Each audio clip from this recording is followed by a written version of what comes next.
নমস্কার। প্রতিদিনই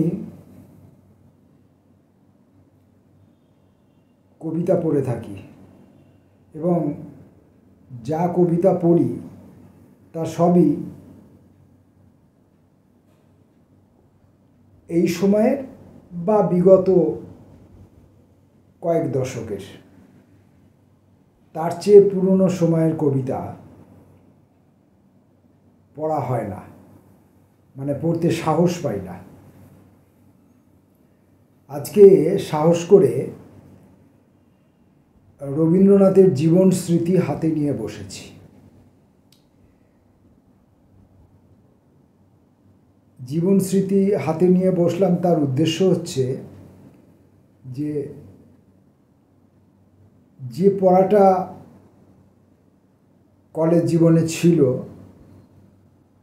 আর আজকে পরিণত বয়সে এসে আমি যখন এটা পড়ছি, দুটোর মধ্যে কোনো তফাৎ হচ্ছে কি না সেটা আমি ধরতে পারছি না। তার কারণ হচ্ছে যে যখন আমি কলেজ লাইফে এটা পড়েছিলাম তখন এটা পড়বার সময় পড়ার জন্য ততটা সচেতন ছিলাম না। পড়তে হবে পাঠ্য বিষয় হিসাবেই পড়েছিলাম, তাও তেমন জরুরি পাঠ্য ছিল না, কারণ আমি সেরকমভাবে একাডেমিক জগতেও ছিলাম না। তো সেই কারণে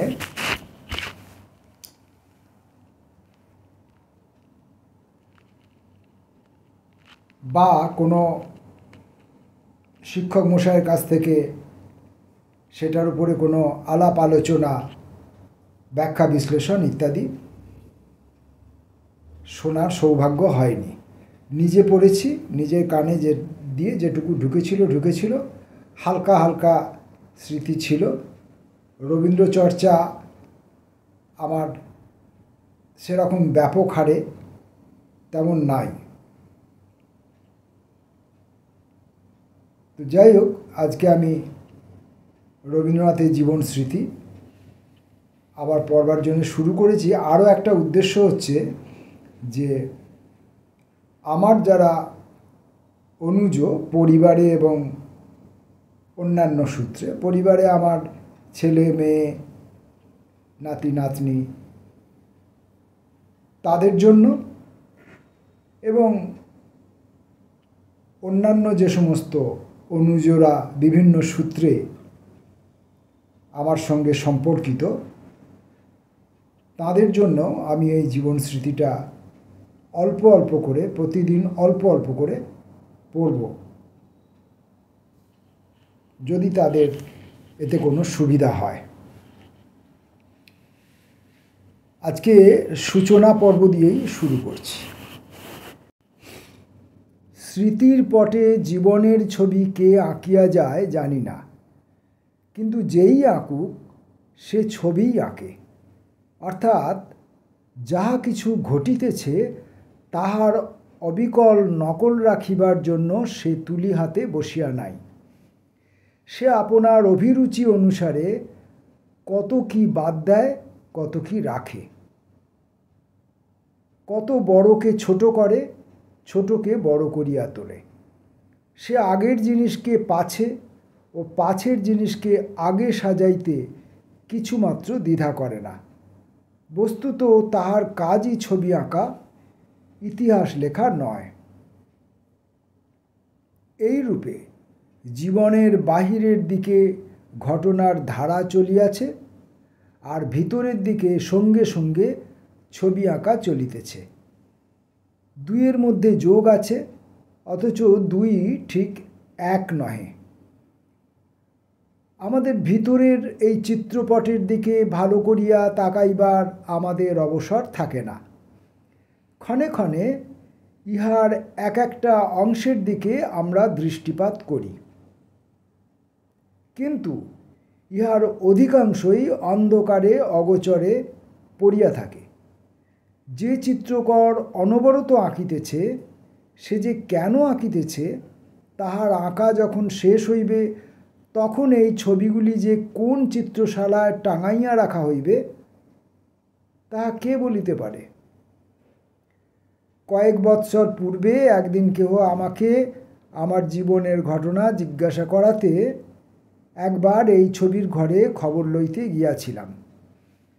মনে করিয়াছিলাম জীবন বৃত্তান্তের দু চারিটা মোটামুটি উপকরণ সংগ্রহ করিয়া ক্ষান্ত হইব, কিন্তু দ্বার খুলিয়া দেখিতে পাইলাম জীবনের স্মৃতি, জীবনের ইতিহাস নহে, তাহা কোন এক অদৃশ্য চিত্রকরের স্বহস্তের রচনা। তাহাতে নানা জায়গায় যে নানা রং পড়িয়াছে, তাহা বাহিরের প্রতিবিম্ব নহে, সে রং তাহার নিজের ভাণ্ডারের, সে রং তাহাকে নিজের রসে গুলিয়া লইতে হইয়াছে। সুতরাং পটের উপর যে ছাপ পড়িয়াছে, তাহা আদালতে সাক্ষ্য দিবার কাজে লাগিবে না। এই স্মৃতির ভাণ্ডারে অত্যন্ত যথাযথ রূপে ইতিহাস সংগ্রহের চেষ্টা ব্যর্থ হইতে পারে, কিন্তু ছবি দেখার একটা নেশা আছে, সেই নেশা আমাকে পাইয়া বসিল। যখন পথিক যে পথটাতে চলিতেছে বা যে পান্থশালায় বাস করিতেছে, তখন সে পথ বা সে পান্থশালা তাহার কাছে ছবি নহে, তখন তাহা অত্যন্ত বেশি প্রয়োজনীয় এবং অত্যন্ত অধিক প্রত্যক্ষ। যখন প্রয়োজন চুকিয়াছে, যখন পথিক তাহা পার হইয়া আসিয়াছে, তখনই তাহা ছবি হইয়া দেখা যায়। জীবনের প্রভাতে যে সকল শহর এবং মাঠ, নদী এবং পাহাড়ের ভিতর দিয়া চলিতে হইয়াছে, অপরাহ্নের বিশ্রামশালায় প্রবেশের পূর্বে যখন তাহার দিকে ফিরিয়া তাকানো যায়, তখন আসন্ন দিবাবসানের আলোকে সমস্তটা ছবি হইয়া চোখে পড়ে। পিছন ফিরিয়া সেই ছবি দেখার অবসর যখন ঘটিল, সেদিকে একবার যখন তাকাইলাম, তখন তাহাতেই মন নিবিষ্ট হইয়া গেল। মনের মধ্যে যে ঔৎসুক্য জন্মিল, তাহা কি কেবলমাত্র নিজের অতীত জীবনের প্রতি স্বাভাবিক মমত্বজনিত? অবশ্য মমতা কিছু না থাকিয়া যায় না, কিন্তু ছবি বলিয়া এই ছবিরও একটা আকর্ষণ আছে। উত্তর রামচরিতের প্রথম অঙ্কে সীতার চিত্ত বিনোদনের জন্য লক্ষ্মণ যে ছবিগুলি তাহার সম্মুখে উপস্থিত করিয়াছিলেন, তাহাদের সঙ্গে সীতার জীবনের যোগ ছিল বলিয়াই যে তাহারা মনোহর, তাহা সম্পূর্ণ সত্য নহে। এই স্মৃতির মধ্যে এমন কিছু নাই যাহা চিরস্মরণীয় করিয়া রাখিবার যোগ্য, কিন্তু বিষয়ের মর্যাদার উপরেই যে সাহিত্যের নির্ভর তাহা নহে। যাহা ভালো করিয়া অনুভব করিয়াছি, তাহাকে অনুভবগম্য করিয়া তুলিতে পারিলেই মানুষের কাছে তাহার আদর আছে। নিজের স্মৃতির মধ্যে যাহা চিত্ররূপে ফুটিয়া উঠিয়াছে, তাহাকে কথার মধ্যে ফুটাইতে পারিলেই তাহা সাহিত্যে স্থান পাইবার যোগ্য। এই স্মৃতিচিত্রগুলিও সেইরূপ সাহিত্যের সামগ্রী। ইহাকে জীবন বৃত্তান্ত লিখিবার চেষ্টা হিসাবে গণ্য করিলে ভুল করা হইবে। সেই হিসাবে এ লেখা নিতান্ত অসম্পূর্ণ এবং অনাবশ্যক। এই ছিল জীবন স্মৃতির সূচনা পর্বে রবীন্দ্রনাথের কথা।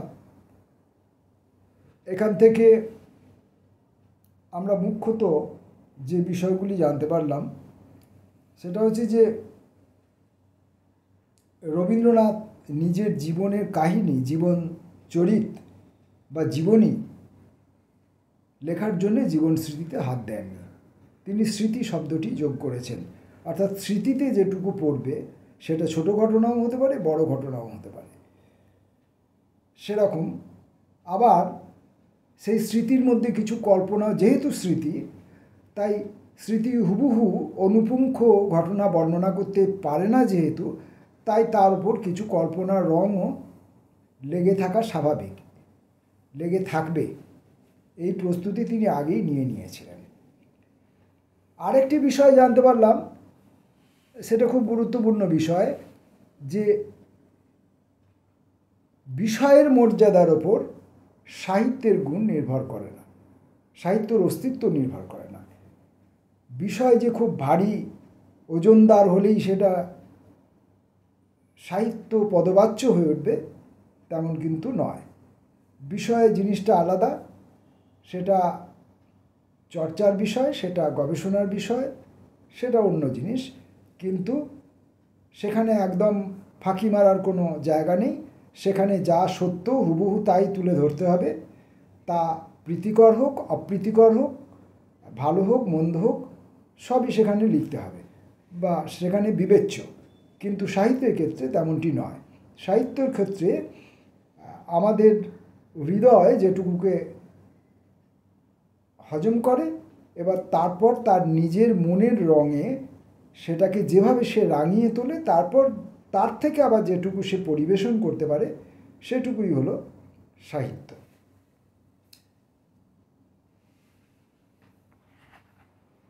পরের দিন খুব অল্প অল্প করে পড়ব, কারণ প্রথম কথা, সাধু ভাষায় কোনো লেখা বই সোচ্চারে পড়ার অভ্যাস আমার বহুদিন চলে গেছে।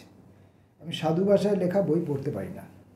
এমনি চলিত ভাষার বই পড়তে গেলেও আমার জীবের জড়তার কারণে আমি হোঁচট খাই, আটকে যাই, এসব কারণ অনেকবার বলেছি। তো এখন মনে করুন, আমি যখন আমার লেখা পড়ছি, আমার লেখাই আমি যখন পড়তে যাচ্ছি, তখন আমি পড়ে ফেলছি অন্য একটা লাইন, অর্থাৎ যা আমি লিখেছিলাম আর যা আমি পড়ছি দুটো এক নয়। তাতে খুব একটা গুরুতর কোনো অপরাধ হয়ে যাবে না, কারণ নিজের লেখা নিজে আমি যা ইচ্ছা করতে পারি। অন্যের লেখা যখন আমি পড়ছি, তখন সেই ভুলটা যখন হয়ে যাচ্ছে, সেটাকে আমি রিপিট করছি চোখে পড়লে, যদি জানতে পারি। যদি জানতে না পারি, ভুলটা চলে যাচ্ছে, পেরিয়ে যাচ্ছি। কিন্তু রবীন্দ্রনাথের লেখা পড়বার সময় যদি আমি ভুল করি, তাহলে এই বাংলায় এখনও এত বেশি রবীন্দ্র গুণমুগ্ধ মানুষজন আছেন এবং রবীন্দ্রনাথ নিয়ে গবেষণারত, রবীন্দ্রনাথের প্রতি বিমুগ্ধ, রবীন্দ্রনাথ চর্চিত এমন প্রচুর মানুষ আছেন। তাদের কারুর কানে যদি আমার এই লেখা চলে যায়, আমার এই পড়া চলে যায়, এবং সেই ভুল উচ্চারণ, ভুল পড়া, বা আমি একটা লাইন নিজের মতো করে পড়ে নিলাম, এমনটা যদি হয়ে যায়, তাঁরা কিন্তু আমাকে ক্ষমা করবেন না। রবীন্দ্রনাথ হয়তো ক্ষমা করে দিতে পারেন। রবীন্দ্রনাথ ক্ষমা করে দেবেন এই জন্যেই যে সৃজনশীলতার ধর্মই হচ্ছে সে কল্পনা করতেই পারে। আমি রবীন্দ্রনাথের লেখা পড়তে পড়তে নিজের মনের মতো করে আবার অন্য কিছু কল্পনা করতে শুরু করে দিলাম, এবং আমার কল্পনাবশত আমি বলতে শুরু করে দিলাম। অপরাধ, রবীন্দ্র সাহিত্য পাঠ করতে বসে সেটা করা অপরাধ। কিন্তু সেটা যদি আমি করে ফেলি, যেহেতু সেতে তার মধ্যে সৃজন গুণ থাকছে, তাই রবীন্দ্রনাথ ক্ষমা করে দেবেন। কিন্তু রবীন্দ্র গুণমুগ্ধরা ক্ষমা করবেন না বলেই আমার মনে হয়, আমার ধারণা। তাই আমি অল্প অল্প করে পড়ব এবং নির্ভুল পড়ার চেষ্টা করব। তা সত্ত্বেও ভুল হবে, তার জন্যে আপনাদের কাছে ক্ষমা চেয়ে রাখি। নমস্কার।